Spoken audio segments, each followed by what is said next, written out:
plus gros que ça l'a été. Ça a été à peu près gros comme ça. Je m'appelle Loïs, j'ai 14 ans, puis je fréquente le collège du Rocher. À l'été 2024, j'avais un examen de routine pour mes yeux. Puis là, on a vu que j'avais besoin de lunettes, mais aussi que je voyais pas bien d'un œil. Puis là, ils m'ont référé à la clinique de la rétine. Ils ont vu qu'il y avait quelque chose qui allait pas, mais ils pouvaient pas aller plus profond que mes yeux.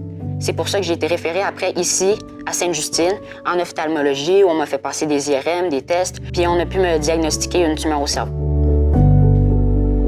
J'étais confiante parce que je savais que c'était une épreuve comme les autres, peut-être un peu plus difficile, beaucoup plus difficile, mais pas nécessairement impossible à surmonter. Ils ont dû m'ouvrir la tête pour aller voir qu'est-ce que c'était. Donc, ils appellent ça un gliome de bas grade. C'est situé à peu près à un endroit assez critique quand même. C'est trop dangereux d'aller l'enlever, donc ils ont besoin de faire ça avec des traitements. On m'a proposé de faire partie d'une étude pour un nouveau traitement. Je trouvais ça le fun de faire partie de l'étude parce que ça pouvait aider d'autres jeunes qui vivaient la même chose que moi.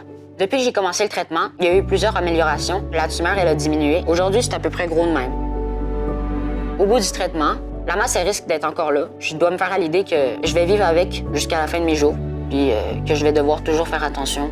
Pour moi, c'est vraiment important de participer à la campagne du Grand Sapin Jeunesse parce que c'est important d'être là pour les équipes de Sainte-Justine afin qu'ils puissent continuer à aider les jeunes comme moi pour toujours.